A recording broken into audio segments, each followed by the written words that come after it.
warahmatullahi wabarakatuh. Perkenalkan, nama saya Sahrul Oktaviandi, saya dari kelas 6B jurusan Pendidikan Agama Islam. Video ini dibuat untuk memenuhi tugas ujian akhir semester mata kuliah Tafsir Tarbawi.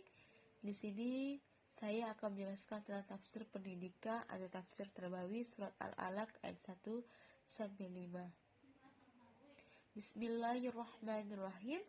Iqra bismi rabbikal ladzi khalaq. Artinya lah, bacalah dengan menyebut nama Tuhanmu yang menciptakan. Kata Iqra terambil dari kata kerja qara'a yang pada mulanya berarti menghimpun.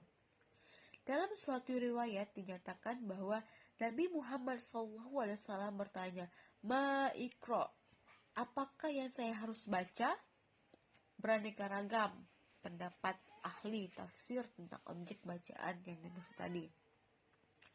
Ada yang berpendapat bahwa itu wahyu-wahyu Al-Quran, sehingga perintah itu dalam arti bacalah wahyu-wahyu Al-Quran ketika turun nanti. Ada yang berpendapat objeknya adalah ismi rabbika sambil menilai huruf ba yang menyertai kata ismi adalah sisipan, sehingga ia berarti bacalah nama Tuhanmu atau berzikirlah. Tapi jika demikian, mengapa Nabi Muhammad SAW menjawab saya tidak dapat membaca? Seandainya yang dimaksud adalah perintah berzikir, tentu beliau tidak menjawab demikian. Karena jauh sebelum wahyu datang, beliau senantiasa melakukannya.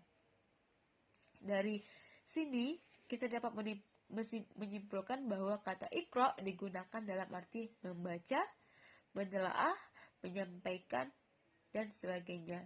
Selanjutnya adalah khalaqal insana min 'alaq. Dia telah menciptakan manusia dari segumpal darah.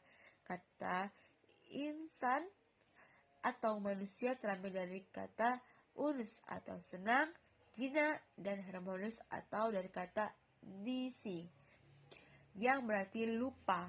Ada juga yang berpendapat berasal dari kata naus, yakni gerak atau dinamika. Kata insan menggambarkan manusia dengan berbagai keragaman sifatnya. Kata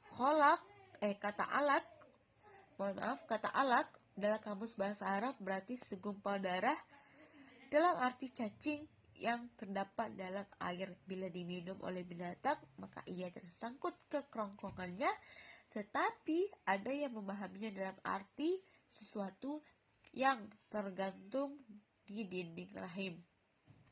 Karena para pakar embriologi menyatakan bahwa setelah terjadinya pertemuan antara sperma dan induk telur, ia berproses dan membelah menjadi 2, kemudian 4, kemudian 8.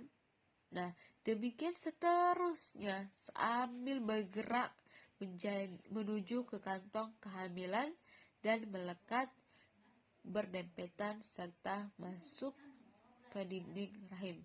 Selanjutnya adalah Iqra wa rabbukal akram. Artinya adalah bacalah dan Tuhanmu lah yang maha mulia.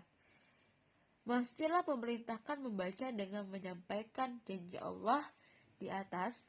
Manfaat membaca itu, menurut Syekh Muhammad Abduh, mengemukakan kemampuan membaca dengan lancar dan baik tidak dapat diperoleh tanpa mengulang-ulangi atau melatih diri secara teratur. Hanya saja keharusan latihan demikian itu tidak berlaku atas pada diri Nabi Muhammad SAW. Sejenis dari kata Al-Akram biasa diterjemahkan dengan yang maha atau paling pemurah atau semulia-mulia. Kata itu terambil dari kata karoma yang berarti memberikan dengan mudah dan tanpa pamrih, bernilai tinggi, mulia, setia, dan kebangsawanan. Selanjutnya adalah alladzi 'allama bil qalam. Artinya lah yang mengajar manusia dengan pena. Selanjutnya adalah allamal insana ma lam ya'lam. Dia mengajarkan manusia apa yang tidak diketahuinya. Kata al-qalam terambil dari kata kerja kolama yang berarti pemotong ujung sesuatu. Kata kolam berarti hasil dari penggunaan alat-alat tersebut, yakni yaitu tulisan. Makna tersebut dikuatkan oleh firman Allah dalam Al-Quran ayat 1, yakni firman-Nya nun demi kolam dan apa yang mereka tulis. Dari segi masa turunnya, kedua kata kolam tersebut berkaitan erat bahkan bersambung walaupun urutan penulisannya dalam mushaf tidak demikian. Pada ayat di atas dinamai ihtibak.